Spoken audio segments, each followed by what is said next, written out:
Assalamualaikum warahmatullahi wabarakatuh. Ketemu lagi dengan kita di Potas Podcast Tasawuf, di mana acara ini mengupas latar belakang atau kisah para ikhwan selama dan sebelum bertorekot.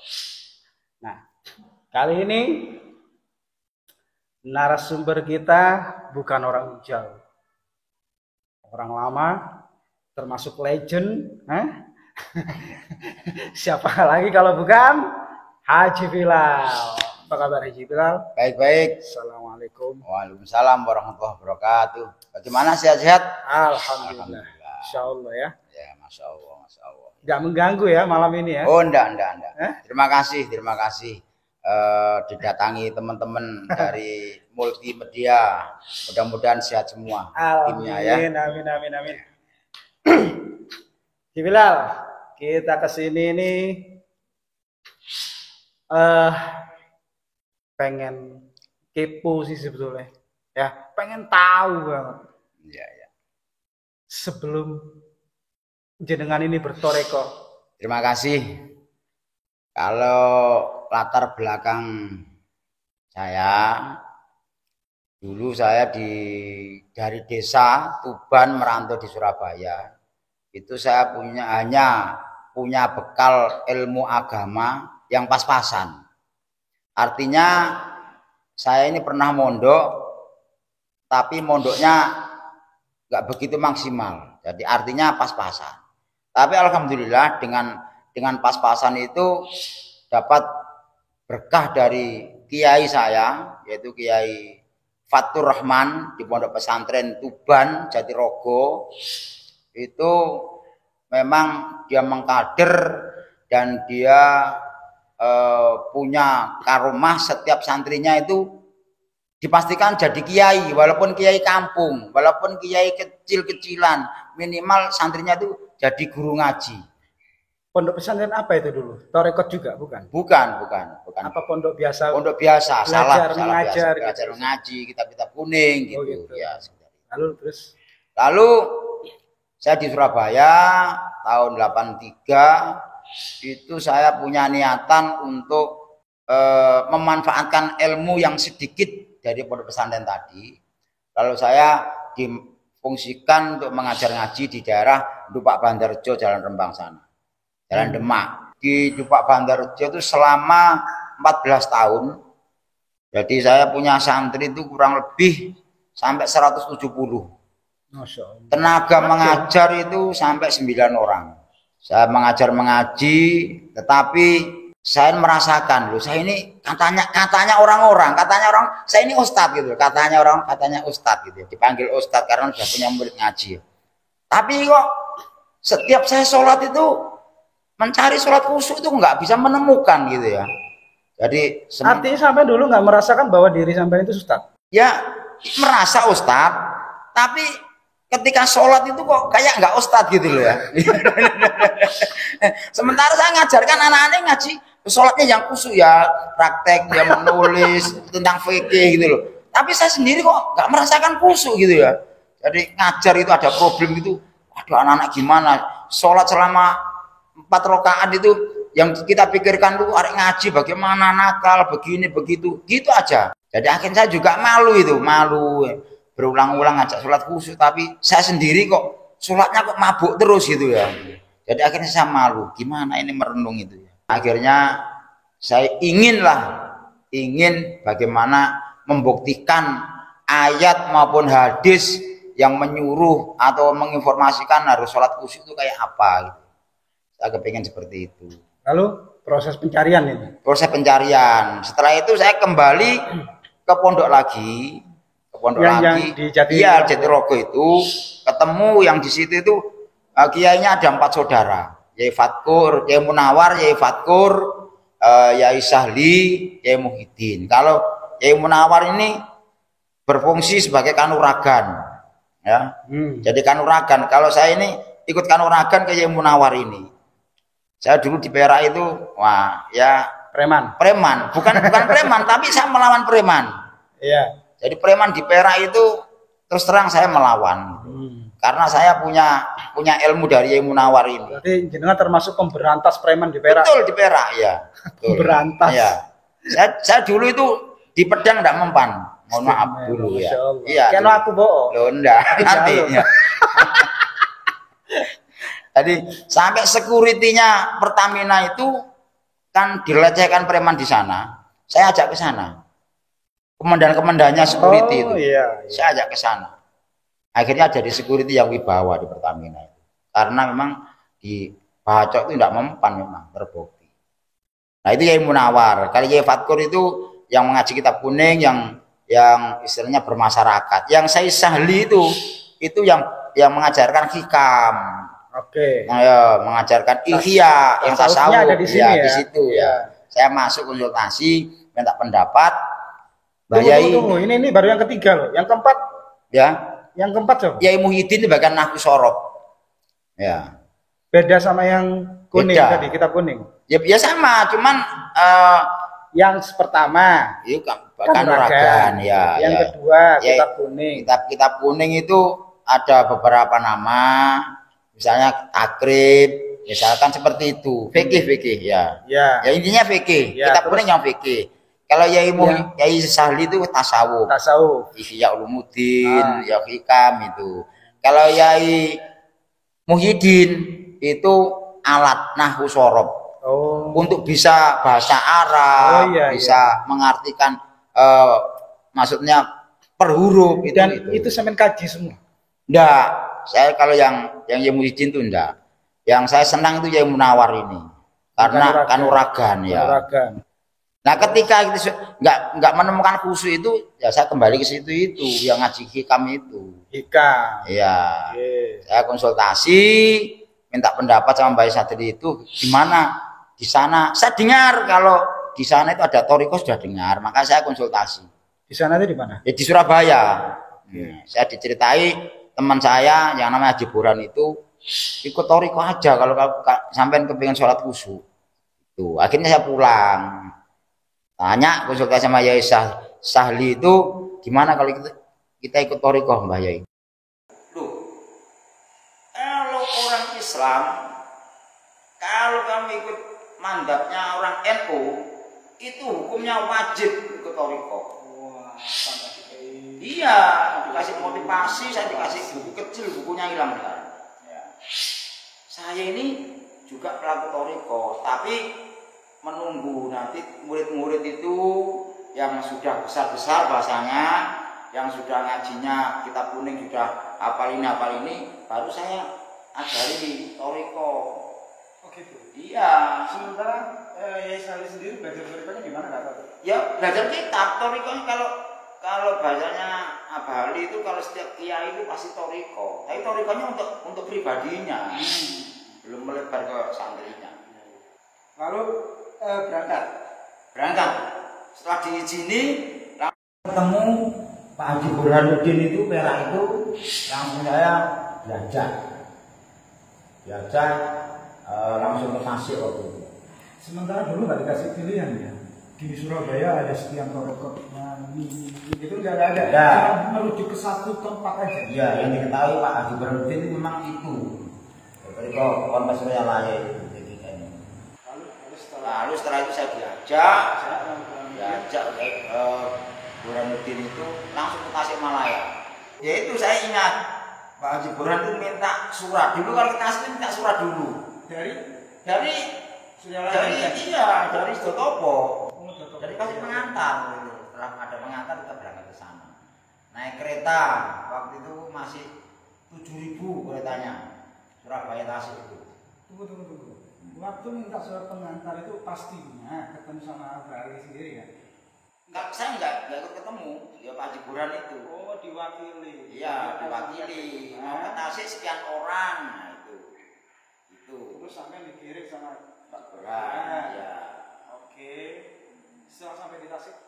Langsung sampai di Tasik, ya itu. Setelah ngasihkan surat, langsung ya nanti tunggu ya, nanti akan ketemu apa. Sebentar saat itu Haji Burhan nggak nyeritain tentang Abali ya? Waktu itu belum menceritakan bagaimana Minyak Bali belum dimakan. Tapi dia sudah ngaji di Stotopo sudah. Tapi saya disarankan tuh ke sana Tasik langsung ke Tasik. Setelah sampai di Tasik, nah itu apa yang sampai lakukan dan bagaimana? Setelah di Tasik itu ya saya langsung waktu itu kan manakib langsung. Acaranya pas manakib. Iya. Pas manakib malamnya itu paginya manakib saya malam sudah sampai sana. Paginya manakib. Iya, malam minggu itu sudah di sana ya. Sebelum manakib. Iya. Oke, manakib. Sudah. Ya melihat orang-orang itu aja. Terus belum tahu dulu Abah itu siapa. Belum ketemu Abah Anom, belum. Nah, setelah pagi habis sholat subuh itu orang-orang tahu itu Abah Anom itu yang imam itu. Oh itu Abah Anom ya. Itu baru orang-orang setelah subuh itu taslim. Jadi taslim, setelah taslim itu udah baru itu ketemu Abah Anom. Setelah ketemu Abah Anom beberapa kalau di sana itu sampai 2 hari Mas. 2 hari sampai 3 hari di sana dulu. Setelah taslim sama Abah Anom itulah yang saya merasakan getaran yang luar biasa. Getaran? Iya, jadi langsung saya enggak bisa berbicara, tapi langsung menangis gitu. Oh begitu ya Abah Anom itu. Apa yang dirasakan? Oh begitu ya Abah Anom. Ya kalau yang saya rasakan itu intinya ya itu tadi. Tahu-tahu itu saya menangis dan tahu-tahu itu rasanya hati itu ya kayak nggak bisa kita bayangkan, nggak bisa kita ucapkan. Padahal sampai belum kenal sama Abah Anom. Belum. Kok bisa sampai nangis? Nah itu ya mungkin kita tidak tahu ya. Itu yang saya rasakan kayak gitu. Yang saya rasakan kayak gitu. Abah Anom itu gimana? Nggak, artinya ketika kita begitu ketemu Abah Anom itu rasa itu getaran itu luar biasa gitu loh. Seakan ingin merangkul, ingin namanya latar belakang pondok ya. Setiap ketemu kiai itu rasanya kepengen merangkul, kepengen apalagi ini sudah katanya orang-orang waktu itu ini mursyidnya. Saya belum paham mursyid itu apa gitu. Tapi getaran itu ketika itu sudah saya rasakan. Artinya sampean merasakan getaran itu karena teringat kondisi jenengan waktu di Surabaya, ya. Sholat gak khusyuk, ya kan? Iya. Perang karo preman, betul, kan? Betul, sehingga jenengan begitu ketemu Abah Anom merasa seperti yang kemarin itu busotok gitu. Ya kayak gitu ya. Jadi rasanya yang saya rasakan itu kayak saya mengingat orang tua saya. Kebetulan orang tua kan nggak ada semua.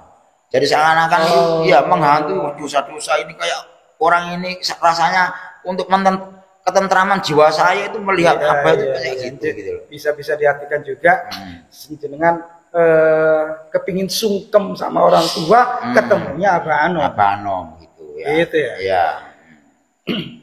Lalu setelah proses talqin. Setelah talqin, nah baru talqin itu langsung pertama talqin saya Abah Anom.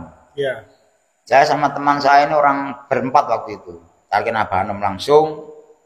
Nah, setelah ditalqin Abah Anom, ya itu setelah ditalqin Abah Anom berempat ini sudah istri semua sudah. Nah, setelah itulah kita sudah kasih saran sedikit. Ya, orang mau kembali Surabaya, kalau kembali Surabaya titip salam ya ke Ustadz Ali. Nah itu baru berarti Ustadz Ali ini yang mana ini ya? Surabaya ya, titip salam.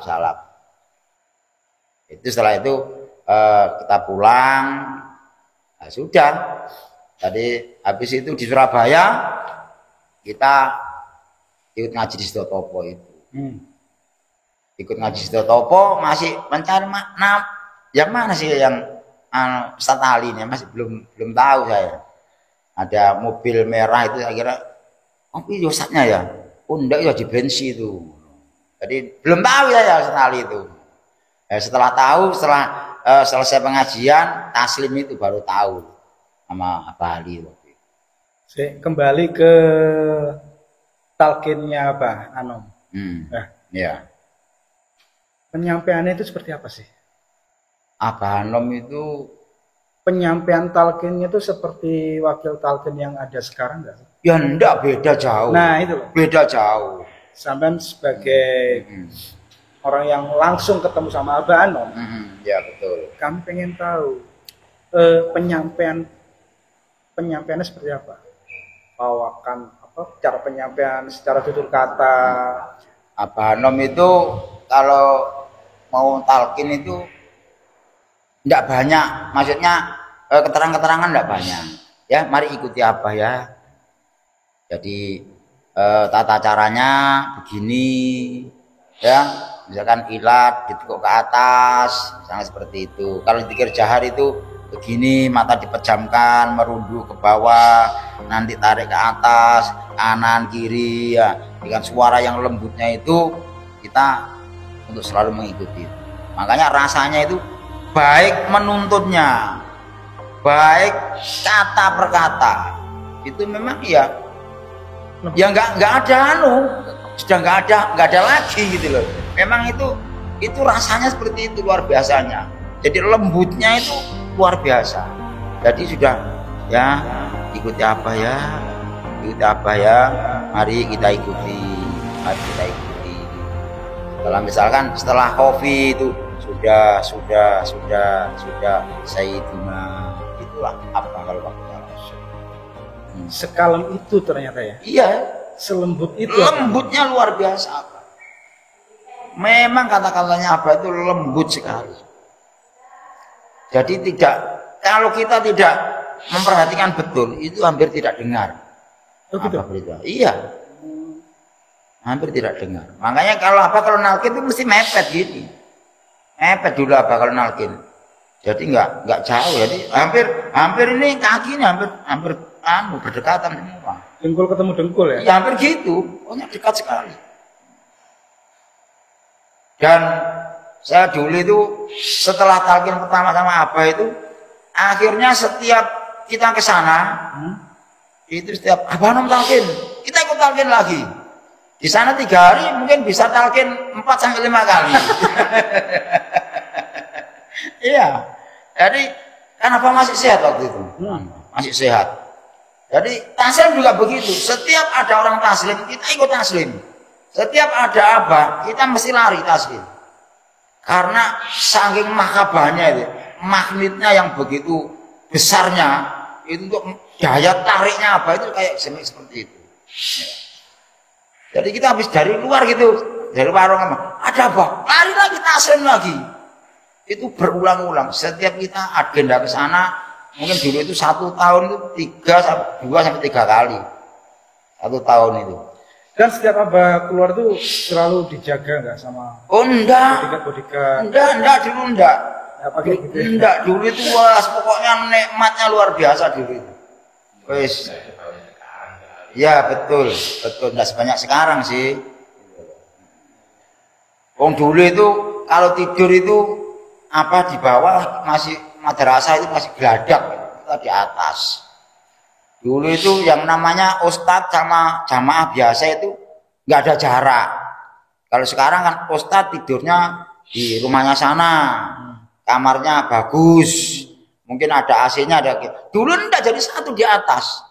Jadi ustadz dari Balikpapan, dari mana kumpul dari di madrasah itu. Jadi satu di situ. Sama Pak Hanom. Iya, Pak Hanom di bawah. Yang lantai 2 itu untuk ustadz dan jamaah dari Surabaya. Itu di atas. Jadi tiap pagi subuh itu lihat apa jamaah di madrasah apa di masjid gitu.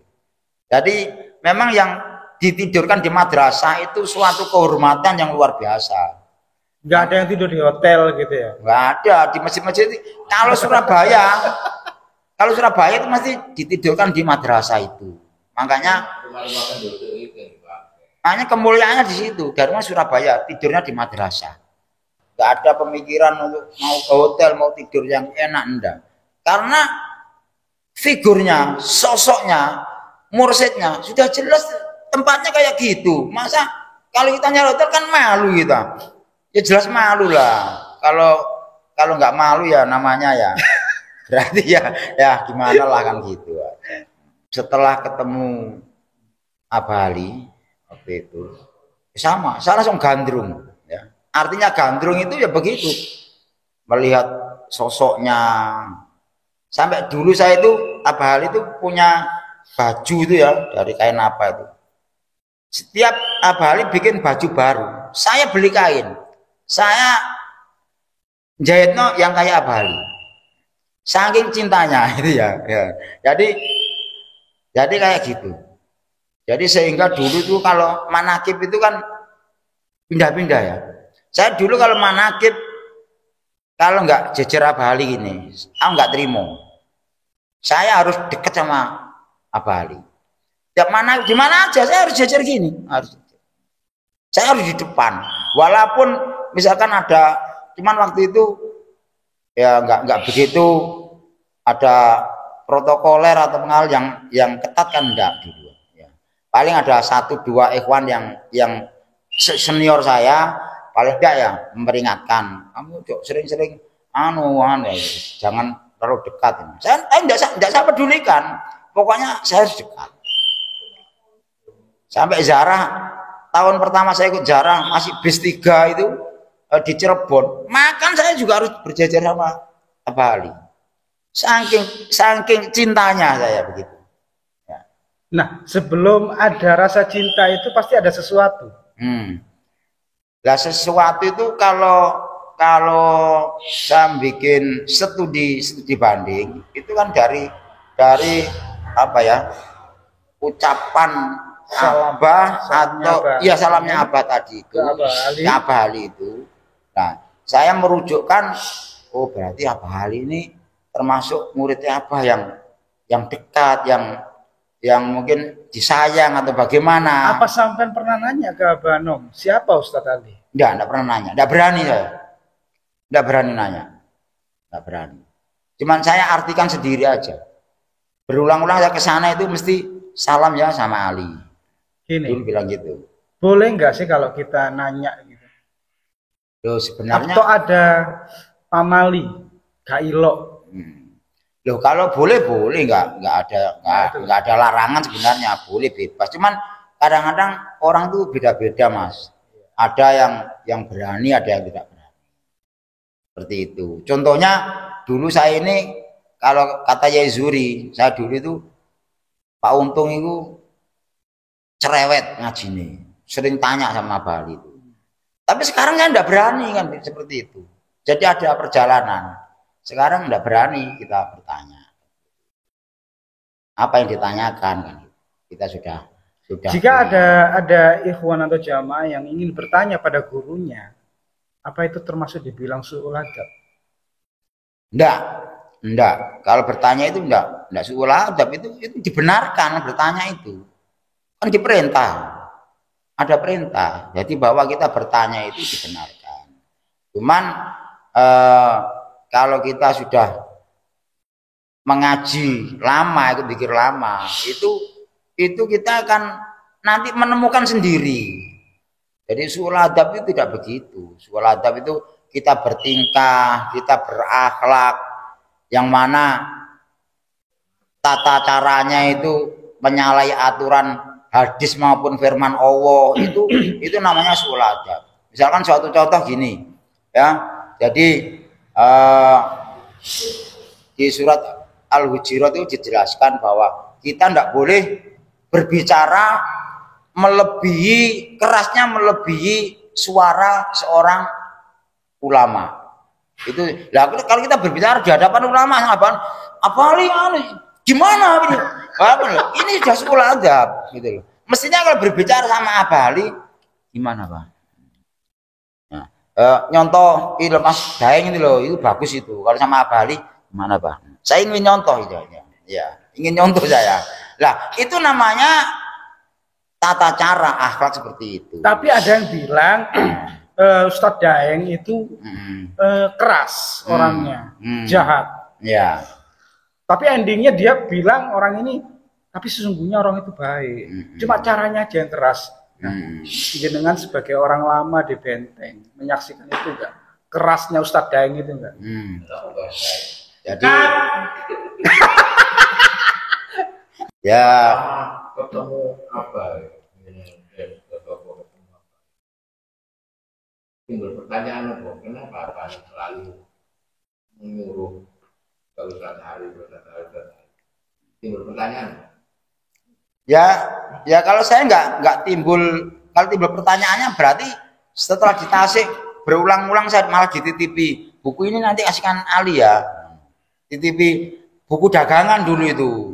Jadi dulu itu buku-buku panduan itu belinya kan di Tasik. Nah gitu lah, itu kalau nanti ke koperasi ya ada titipan buku untuk Ustadz Ali. Nah itu saya bawa dulu gitulah, berulang-ulang apa itu mesti itu salam, itu nggak pernah lupa. Setiap saya pamitan tuh salam ya, salam. Setiap pamitan artinya sampai bolak-balik ke Tasik. Lu iya, 1 tahun 3 kali.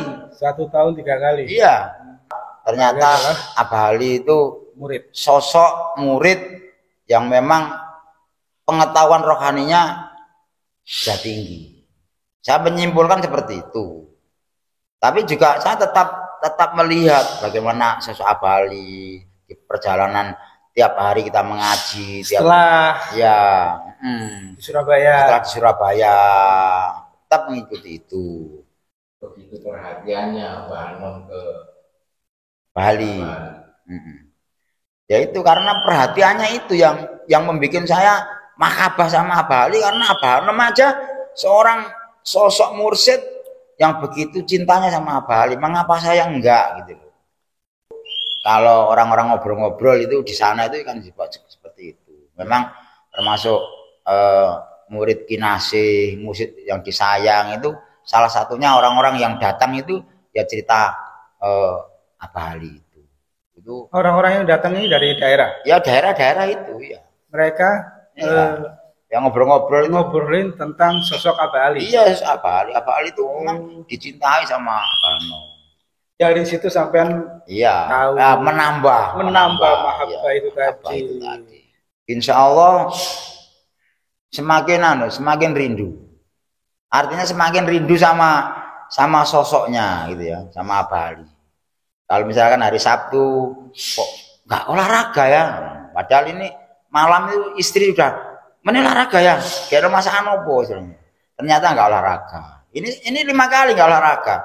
Jadi seperti itu. Kapan ketemu Abah Ali? Kapan ketemu seperti itu. Jadi kita berguru rohani, kalau nggak cinta sama gurunya, itu nunggu waktu saja. Ada masalah sedikit pasti atret. Firok itu ya memutus guru. Dia kenal Allah diantarkan guru, kenal Rasul diantarkan guru. Lalu dia langsung asik di sini, cinta di sini, karena berdasarkan referensi, membaca dan sebagainya, sehingga sama gurunya ini cintanya dikalahkan. Itu sukulade besar, dan itu memohongi dirinya sini. Itu tidak akan bisa. Kalau saya pribadi, tidak akan bisa. Karena apa? Yang jelas innama walikumullah wa rasuluhu waladina amanu wa amilus solihati. Jadi cintalah Allah, cintalah Rasul, cintalah orang-orang soleh. Jadi tingkatannya memang pertama cinta Allah. Penolongmu itu adalah Allah. Pertama, penolong kedua Rasulullah, penolong ketiga adalah orang-orang soleh, yaitu termasuk orang yang ahli rohani. Dan secara otomatis kalau dia mencintai Allah, menganggap Allah yang menolong, Rasulullah yang menolong, lalu menganggap orang soleh ini di nomor 3 kan, dan memang nomor 3 ini namanya suul adab, karena yang menolong langsung ini guru, nggak bisa, karena secara syariat kita bertemu guru gitu loh. Jadi nggak mungkin, bahkan nggak mungkin ini, jadi nggak akan bisa, karena guru ini secara syariat kita bisa wasilah itu karena bimbingan guru. Kita bisa wasilah sama Syekh Abdul Qadir, bisa sholawat karena jasanya guru yang mengenalkan. Terus dia pura-pura asik sama Allah Rasul, itu pura-pura. Kalau kamu tidak cinta sama guru, menunggu waktu, kamu pasti akan firok. Seperti ada pertanyaan kemarin dari salah satu ikhwan, Siapa yang harus dicintai lebih dulu, orang tua atau guru mursyid? Kalau kita sudah belajar zikir, itu yang wajib dicintai dulu itu guru mursyid. Karena apa? Ternyata kita bisa tenang, bisa damai. Itu karena dari jasa beliau mengenalkan kita terhadap Allah. Jadi kalau memang orang belum merasakan tentang nikmatnya zikir, pasti akan ngomong yang diutamakan orang tua jasmani, Ya. Orang tua kandung. Syariat. Iya, syariat. Tapi kalau kita sudah merasakan lezatnya zikir, nikmatnya zikir, pasti akan ngomong orang tua rohani yang kita dahulukan. Nah itulah namanya doa guru itu. Betul lah Pak Hal itu tiap malam mendoakan santrinya. Tahu santrinya ini bagaimana itu seperti itu. Jadi santrinya sing duwe utang, sing duwe gendaan itu tahu beliaunya ya. Pas itu tahu-tahu subhanallah gitu ya. Tiba-tiba itu ada rezeki ya. Ada rezeki itu langsung dapat rezeki, enggak main-main. Saya ini mediator tanah itu langsung dapat fee itu 140 juta. Langsung gaya saya. Kailing utang. Langsung tak lempiti malam Jumat. Malam Jumat Haji Bimo 2 juta, Haji Hari 2 juta, Haji Mundi 2 juta, Haji Hanafi, Irwan Suhada. Tak amplop kabeh, tak tulis sih. Jalan ngaji wah, wis hanya utang. Utang. Oleh entek. Ya, pulang temu Hanafi. Oh iya, makasih Haji. Temu Haji Irwan. Mohon maaf ya telat ini bayar utang. Loh, enggak Pak Haji, aku kadung tak niati nyangoni sampean biyen. Balik 2 juta. Haji Mundi aneh. Mohon maaf ya telat ya nyauri. Apa iki? Lho sampean yang budal ngaji. Haji oleh men tak utangi 2 juta. Tapi aku niat tak nyangoni sampean, Ji. Iya ta? Ini matur suwun mlebu maneh 2 juta maneh. Lek ngene. 4 juta. 4 juta. Terus Haji Bimo diterima, Haji Hari diterima, pokoknya sing enggak diterima itu batal. Haji Selamat diterima 1 juta. Haji Selamat. Ji sing 1 juta iki duwe kasih, sing 1 juta duweku dhewe. Wis duwe kasih balekno 1 juta. Dadi akhirnya balik itu sekitar 8 juta aku. 8 juta. 8 juta. Balik. Alhamdulillah ngono wis. Oleh mulai sampai turu iki suwuna Bali ngene nglendur-nglendur sampean iso nyaur utang kayane. Subhanallah, itu yang saya rasakan kayak gitu. Lalu bagaimana cara jenengan mensiarkan TGN ini? Kalau saya mensiarkan TGN itu ya santai-santai saja. Santai. Tapi tetap istilahnya kita berdakwah itu terutamanya bilhal. Kalau Bali mengumamakan itu sejahat-jahatnya singa. Kalau sering-sering kita kasih makan, itu pasti singa itu akan jinak dengan kita. Saya juga praktik seperti itu. Maka mungkin dari surah 1 sampai surah ke-27, mungkin yang paling apa ya? Gemar makanan. Katanya orang-orang yang keliling, dai yang keliling itu. Makanan itu paling meluber paling banyak itu di Istiqomah. Katanya dai-dai yang keliling itu. Saya kan nggak keliling sekarang. Tapi kalau di Istiqomah itu makanan itu pasti selalu meluber. Nah itu cara saya berdakwah. Oh gitu. Iya. Ya. Jadi makanya di sini setiap event apa saja itu utamanya wajibnya makanan. Kalau merujuk sanatnya Abah Anom tuh sanatnya dakwanya makan loh. Abah Anom kesana dulu tamu kasih mama Abah Anom nanti dulu ya ngobrolnya makan dulu. Kan seperti itu. Nah itu yang harus kita contoh.